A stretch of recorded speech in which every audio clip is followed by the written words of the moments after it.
You recording? Sure am. Turn down just a little bit so that we can hear about not so much on the mic.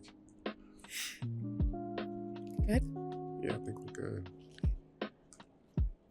So recently, you've been to a church.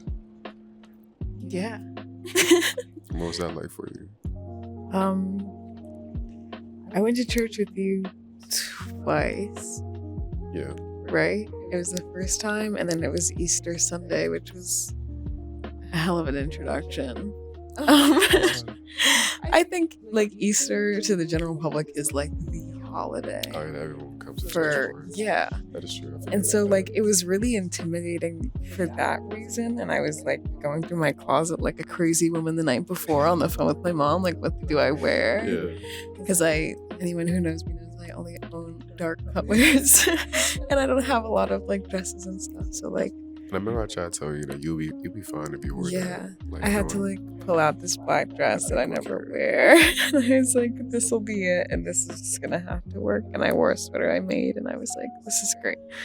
I think the first time I went to church, I was like, I try to be as open-minded as possible in every setting, and so I was like going into it with the knowledge that I was gonna feel open. Yeah. And like I was gonna meet a bunch of people who are in a space I've never been in before and just kind of let their experiences guide me a little bit.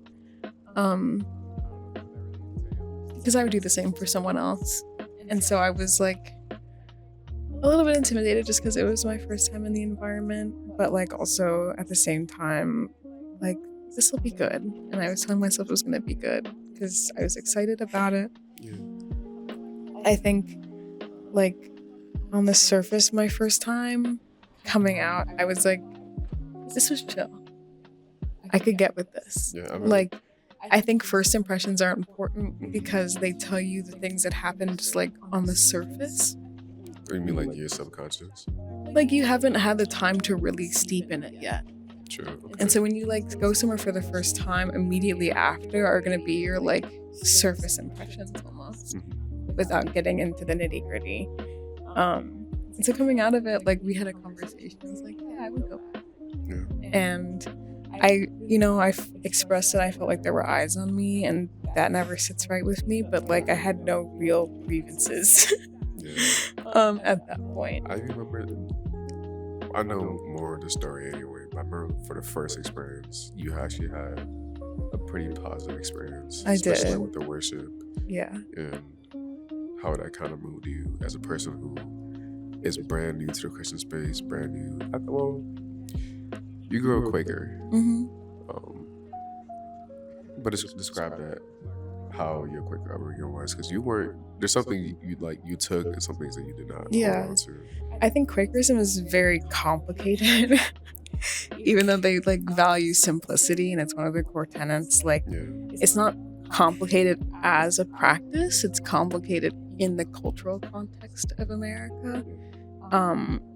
Because I think even though Quakers are a subset of Christians, because a good amount of Quakers are practicing unprogrammed progressive Quakerism, which means that there's no Bible or like scripture that's being focused on in meeting for worship. So you said that's kind of what you experienced. Yeah, for sure. Yeah. Like my school was Quaker, and that's where I learned to practice. My parents are not Quaker, but I always resonated with Quakerism because I'm a very I have a very intentional way of living my life, and I've seen that. Yeah, and I think everything is very slow for me. Yeah. And Quakerism really values that, and so I really resonated with it from a young age. Remember when you first took me to a Quaker meeting? I left like thinking to myself, "This makes sense for you." This explains a lot of, your personality, your characteristics. Yeah. I also think in Quakerism, like the idea of following isn't as heavy. Following how so? Like Quakers don't believe that at least progressive Quakers on a large scale, like every Quaker has their own individual beliefs, but like as a from a progressive perspective, like they do not really believe that Jesus is your savior. It's more so like if they believe in Jesus, they're like, yeah, he was a cool guy and we should follow suit, but less so like he died for your sins. Which is why, like, even still bringing you to the church, even though you grew up in a Quaker schooling / church environment, bring you into like a non-denominational church for the first time felt very new to you. Yeah, I also didn't know what non-denominational meant in practice. Like, I think from an outside perspective, when people hear non-denominational, do you think it gives like wishy-washy? Like, not like just do whatever. Well, kinda, yeah. Like not super wishy-washy. I wouldn't use that term, but it kind of sounds like people just do their own thing. And like everyone's like, when you hear non-denominational, it gives hippie from the outside. Really? And so I was That's kind of interesting. going into it expecting like Quaker-like people, No. but with Jesus. And that was very much not the case. I think non-denomination is a way of saying, actually, no. Well, it's like a melting pot of domination. Yeah. Yeah, like it was still very, Okay, cool. it was still very intense. Yeah. Culturally, and I was not prepared for that. Okay, so your first experience, you said, "Oh, I'm not gonna know." What's up, burritos? Let's pause.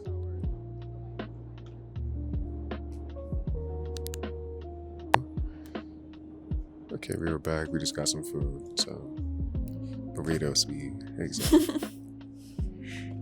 What are we saying? You were about to ask me a question. I think I was just going back to how your first experience in church was really was a positive one. But I think the word that like we use for the next ones, the next couple of times we went to the church, is judgment or the feeling of being judged, and how like that actually really hurts you as a newcomer, as a person who's trying to learn about Christ in a really authentic and really, what's the word? Yeah, I'll say in a really authentic way. Talk more about that. Yeah, I mean, did we go to church after that? Yeah, we did. I think we were like to 2 more To services. Easter? I don't think we went after Easter. Was that the last time that you went to that church? I think so. Because I moved pretty soon after that. I think you went back, but I did not. Yeah, so I think coming, and I talked about this with you before, I think coming in, I was kind of just like, there are gonna be pieces I'm missing.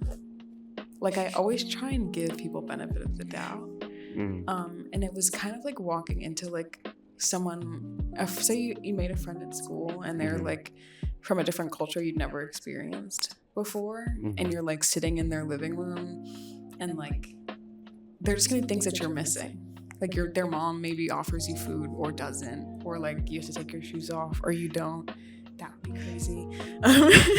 Like different cultural things. Yeah, different cultural things like those where like you kind of just have to. When I first went to your grandma's place, she told me I didn't take much. Well, we were about to leave anyway, so I guess that's why I said that. That you didn't have to? Yeah. Well, at my grandma's house, like the first floor is kind of just the public space. Some people do keep their shoes on there, their guests. Yeah. That and not everyone likes to take off their shoes, we've learned. But we digress.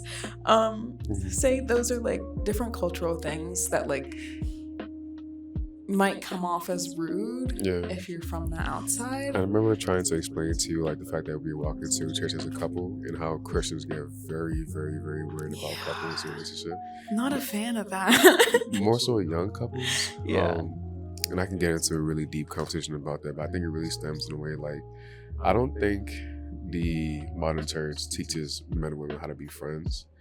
And every time you see a man with a woman, or it's actually a man with a woman, it's always assumed that they either dating, they like each other, or on their way to that. And people in the church get very, very, very like, I'll just say weird about it, in a nosy way. Adding on to that, does it teach you how to? It doesn't. I don't think it teaches you how to date casually either. No, it doesn't. And like, not to say casually as in like the way we use I know what casually you mean. now, But but like, to actually like get to know somebody yeah, before it you takes actually marry time. them. And like, I think if you assume that off the rip, Yeah. like you're not giving anyone time to like get to know someone else. Yeah, but yeah, it's a really, but also at the same time too, there's a lot of projection on couples, and I've experienced it with like people who are not my friends, who are women. Like I've experienced some like projection where they were like, not only with me, with a lot of people, especially black folk in the church. Anyway, they project You're getting off. Yeah, I know. But they project a level of promiscuity, or like y'all do something that y'all shouldn't be. And I always like trying to check in, like, hey, are you guys okay? Like, you guys keep checking. Like, it's like, what do you mean? We're friends. Yeah. Like, we have no, you know? There was one time I was at a conference, a church conference, and I was outside talking to my friends because it was nice outside. It was after I think it was the first day, and it was like dark outside. We were talking on a bridge. Me and her, no attraction whatsoever, having a calm conversation. A group of guys walk by. We say what's up to them. And then like one of them turns around and says, "Yeah, y'all be careful." It's like, what do you mean? Careful with what? That's what I said. Careful with what? I think she was like, I think she laughed it off. I forgot what she said, but like I kept quiet. So I was like, what do you mean be careful? I was like, we're just talking. And if you heard our conversation, you would know there's something going on. It was just so odd Even to me. if Like, there was, like, you are just talking. it's just, yeah, that's what I'm saying. Like it's there's always a level of fear and promiscuity projected onto young couples and old couples too, I even say. And it's just like, it just, to me, this feels like icky. Like I just want to be in that space. Like I don't think y'all really know how to treat y'all brothers and sisters as like that brothers and sisters. I don't think y'all know how to have brothers and sisters. Yeah, but this goes back to the like, I almost feel like I was under surveillance when I was there with you, and I wonder if it would be different if I was there with a girl. But I remember. No. Yes, it would be different. I remember being at the like new members table or whatever. Yeah. And we had multiple people like pop out of corners that were like, "So are you guys dating?" Right. And I was like, "What?" Even if, okay, listen, we are, but but like, why? Is it your business? One, and then two. As one of the first questions you does asked it matter? newcomer, Hi, my name is Zoe. How are you? No, that's the thing too. Is like it's not always about like who you dating, but it's like you actually care to get to know me. Yeah, they didn't say hello. Right. Didn't ask what my name was. It was my first time there. Right. Like, what are we doing? Dial it back 2 steps. And like I know that we are laughing, but it's not funny. But last we spoke about this, I was sobbing. Yeah, like it made you cry. Like how you felt. Yeah, okay. I think that's a different line of thought for me. Like it goes into it, but I think like they're 2 separate tracks. Like I have never cared much what people thought about me. Yeah. Like at all. I was not raised to care. Like, and I believe that. I'm a little bit weird. And like I've been. No, you get it from your mom. I do, but I've been like alienated in certain spaces. People have tried to bully me growing up, and it was never possible because I just didn't care. Right. But like as not insensitive, but like I'm not sensitive about my personality or my character. But what I do care a lot about is like social contracts. And my dad is the same way. Like I think us being in a society and us choosing to be in certain spaces, we agree to certain rules. And like we agree to those rules so we can take care of each other, because humans are community based. Yeah. And so I think when you have something like an organized religion, either the people in that religion or any book you're worshiping or any god you're worshiping kind of draws those lines for you. And I didn't feel this way until after I really started to read the Bible. Oh yeah. And it started to show me that like some of the rules that have been agreed to when you start to call yourself a Christian were just not being followed. Yeah. And they weren't the ones that were like things like dating and things like sex, but it was the ones that were like just treat each other nicely. And it like, and so I had assumed that the way that I had been spoken to, whether like obviously or subliminally, weren't things that like I gave cultural benefit of the doubt like I was talking about earlier. They were things that were just straight up contradictory. And so I was almost like between, okay, there are one of two things happening here.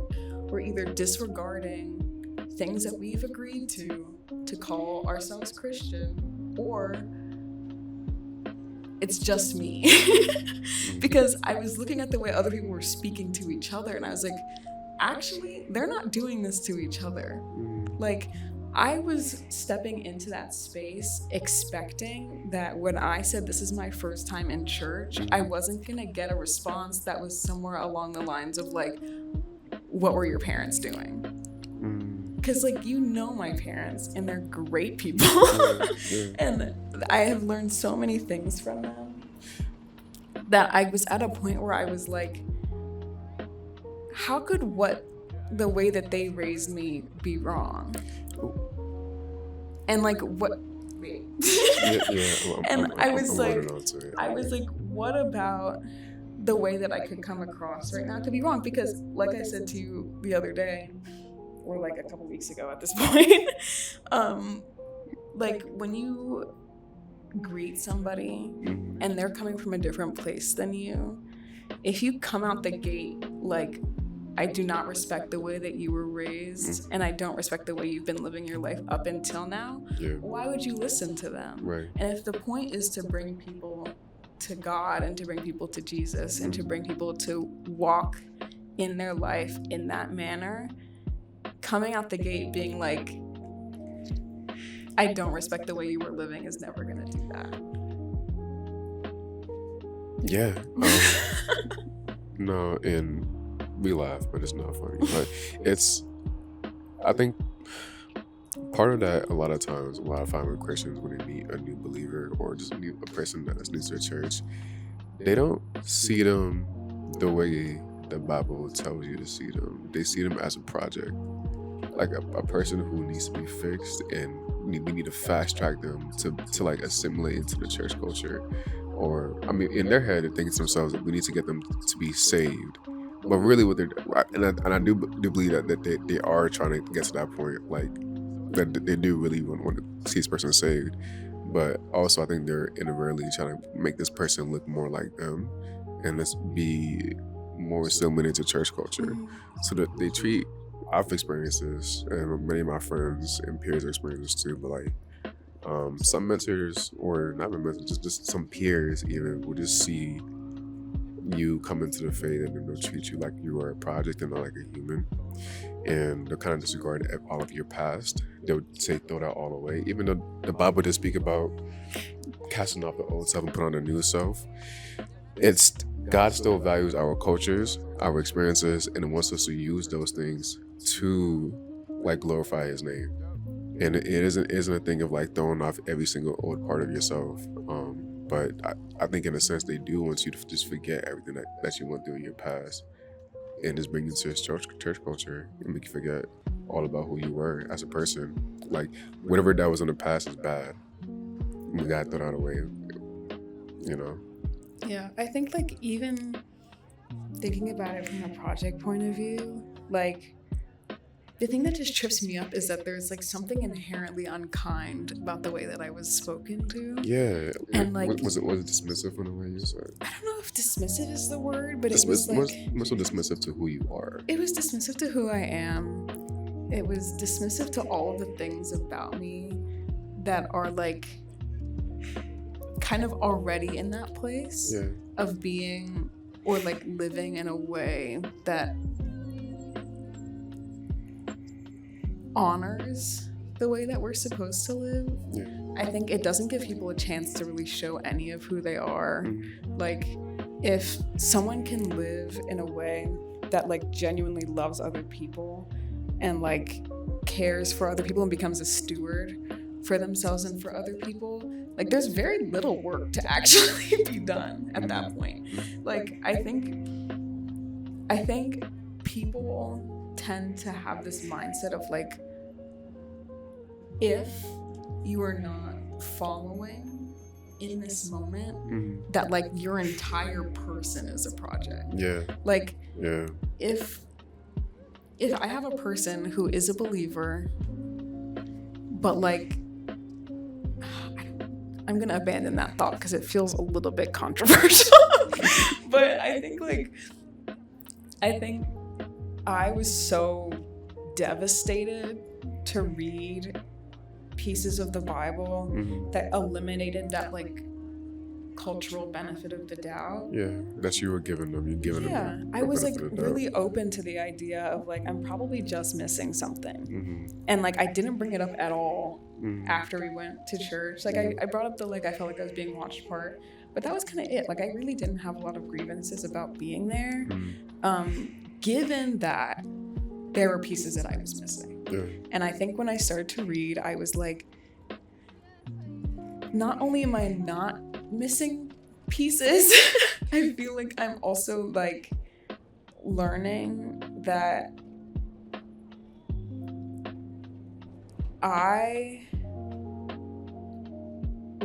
how do I even finish that? I feel like I was not only not missing pieces, but like some of the things that I was feeling in that moment were just like straight up the antithesis to the like things that the Bible teaches us about the way we should talk to other people. Which is very crazy because you are quite new to even reading the Bible, into Christian culture, into being in the church.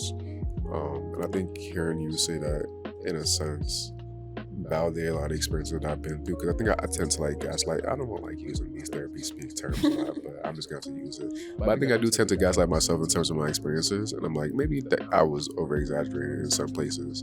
But to have someone who's coming with a brand new slate, saying on one of the first days they've been to the church, that they notice the same thing that I've been noticing for years on out in the church, just led to that validation, and also led to me just feeling angry. Not angry like for myself, but angry for you.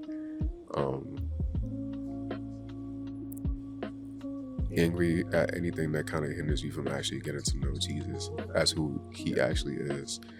And also, I guess in a way, angry at the church. But I'm kind of tired of being angry at the church. I just want things to be better. Like, I got so much beef that I've experienced within the church that wouldn't work out. But it's like, I can talk about it, but I'm actually kind of tired of just like rehearsing the same old thing. I just want things to be better. And that's kind of where I'm at right now. Because like, I don't really have a church home. Yeah. And I've tried to go to church. I've given it 2nd, 3rd, 4th, 5th, and 6th, 7 to 8 chances. And every time I go there, I just leave not feeling fulfilled. And I kept on asking the question, like, is it me? And in a way, I think it is me. But I've really been speaking to God about this and speaking to Jesus about this. And I don't think, because the tendency that I have within myself when I say that I don't enjoy going to church anymore, is to be like, oh, you're living in sin. But I don't think that's what it is. And I don't think that's what Christ is saying. I think there's something within me that's generally so tired of the way that we do church that I can't do it anymore. I can't even fake it anymore. I feel like a lot of it is a performance, and like I've performed for so long. I'm like, I can't anymore. Like, nothing in me wants to perform in the church. I want to live authentically and true to what Christ said, but I'm not found within the church. And the thing is, I've been to good churches. They're all good. Like, churches can get really bad, and I've been to some really good churches. I'm like, I still have not found what I'm looking for. So I'm kind of in that space of like, I guess, church hopping, and looking for a place that I can call home. But I think more than anything, I think I need a small group, of people to do Bible study with. Yeah, I found a group at my local Quaker meeting. It's called Goths and Grunges. Goths and Grunges? Yeah. And at Goths and Grunges, after our Quaker worship, it's like a small study of a bunch of alternative people who are all like a couple of them are from like other states where they're kind of like religious refugees. Not religious refugees, sounds like they're being persecuted. That's not what I mean. It's more so like they're fleeing conservative churches. Yeah, and an effort to be more themselves. Yeah. So some of them are queer, some of them are just like straight up alternative. But they're like looking for a space that isn't so restrictive in terms of the way that they can express themselves, but they still are like, I still want to practice. And so every Sunday there's a group, and sometimes it's Bible study, sometimes it's just like a little bit of support for people who are trying to find their way outside of like a rigid environment. And so there's less emphasis on like personal self-expression and more emphasis on like Quakers are, for context, Quakers are very focused on like community and the way that they can service people outside outwardly rather than like a very insular church environment. And so sometimes it's Bible study, sometimes it's just a support group, sometimes it's like different brainstorming for community service. The group is working on something called Touch Dinners, which has been going on for like 30 years at this point, and it's for people with HIV and AIDS to come, and we all cook together, and then we all have a dinner. But before dinner, we have a quick Quaker meeting service where we all hold hands, because there was a lot of stigma around physical touch with people with HIV and AIDS in the 90s, and still today, I think. And then we all eat together. And after dinner, we honor people who've passed in the community. But like groups like those, I think, are like really what church means to me. Like, I think a lot of it is kind of like lost in the performance, and like it's become more so of a cultural thing rather than a spiritual thing from my perspective, because I think there are so many rules that are kind of just made up at this point. And the fact that you can say that as a newcomer is so baffling. I mean, unfortunately, it's extremely obvious, and I wish that weren't the case. That makes me feel. You know what it reminds me of, and I don't love saying this, but have you seen Mean Girls? I've not seen Mean Girls. Okay, so in Mean Girls, there are the groups called the Plastics. And the Plastics have these like arbitrary rules for the way that they can behave in a group that is only 3 of them. Wow. And so on Wednesdays, they can wear pink. They can wear sweatpants like once a week, I think. They can't repeat their outfits, like all these different like weird rules that like in the grand scheme of things, these kids are like 16, there are 3 of them. Nothing about that matters, but they've put so much weight on it, and I think they kind of lost like what a friendship actually looks like through putting those weights on each other when it's completely unnecessary. Wow. And like not to say that anything about the church being Mean Girls, but that is a really good comparison. It's very similar when you watch it. Like it's almost bizarre because none of it's necessary, and none of it like does anything to help you actually love and follow God and Jesus. But it's like such an integral part of the way that the church operates. But like from an outside perspective, anyone would be like, why on earth would that matter?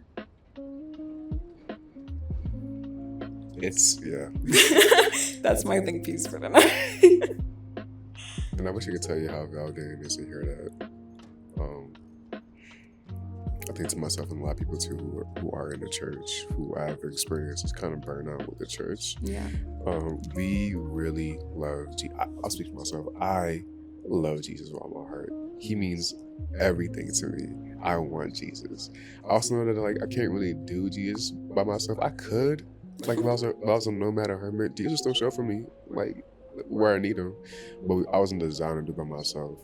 So I went into these churches where it's like I'm reading the scriptures, spending time with Jesus, but we keep getting bogged down in these rules that just seem so contradictory and so limiting to me growing in my love for Jesus and other people.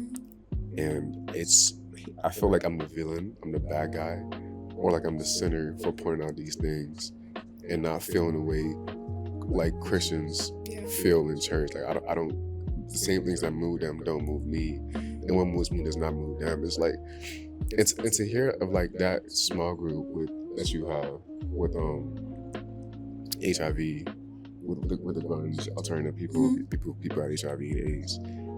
That to me, when I heard that, gave me chills, because that is what the church is all about. Yeah. Reaching out to the lost and those who are marginalized, giving them a community, feeding them, and giving them space to talk about their feelings and connect with Jesus. Yeah. That's all the church. Oh, also plug every Saturday, Sunday at Brooklyn Quaker Meeting House. They have a soup kitchen where you can volunteer.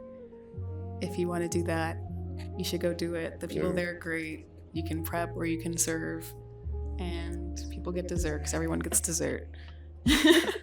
Like stuff like that. I think because I was raised, Quakers has something called SPICES. It's an acronym for like the Quaker tenets. And because those like mattered so much both in school and out of school, just like the way they raise kids I went to Brooklyn Friends School.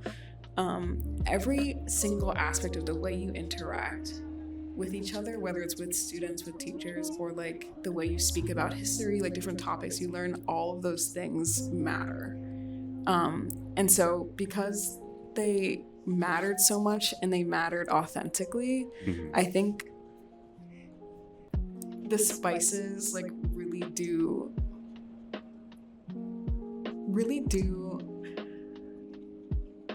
get it right.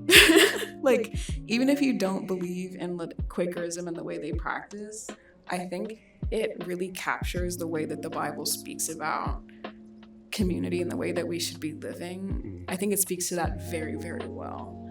And so I think because I had that mindset going in and the way that it was so contradictory to the way I had grown up in that space, I was like very confused. And like it like values things like simplicity, it values things like service, things like peace, or like huge empathy, equity, like huge pieces, and community, huge pieces of the things that like the Bible talks about. And so I feel like being Quaker in an unprogrammed way kind of primed me for this moment of my life to come to this walk in a way that made sense for me, in a way that was authentic to my personhood, in a way that was authentic to the things that you read about when you read the Bible. I just like, I don't ever see myself abandoning SPICES ever. I think it guides me in a way that I like could never ever verbally do justice to the way that it helps me in my life. You know, the more time that I spend with you and the closer we get, the more I just like keep seeing for myself and saying to myself, I have so much to learn from you and your experience. And I think it's kind of like, because you aren't like your journey with Jesus is very new. And usually when a Christian says that about somebody who is on like a brand new journey with Jesus, like I have lots of Christians don't say that to people like who aren't other Christians. Like, I have a lot to learn from you. They don't think they have anything to learn from others who are not in the same group of themselves. But being with you, I just learned that I have a lot to learn from you about love and community and like what it actually means to be like to live in an authentic way. I think in some ways you show me more of Christ's love than anyone in church ever shown me, because of the way you show up and what you expect it for yourself. It really does speak to who Christ was in a way that I've not experienced in any other human. But with that being said, we actually are at a close. We got burritos to eat. Yeah. Throw it in the air fryer. But I guess it's episode 1. We can be back with more podcast Cute. style videos. You can play in the background as you're studying, cleaning, or whatever. But my name has been David. My name is Zoe. And we wish you guys a wonderful night. Enjoy whatever time it might be for you. Yeah, night, morning, or day. Otherwise, peace, love, and we'll talk soon.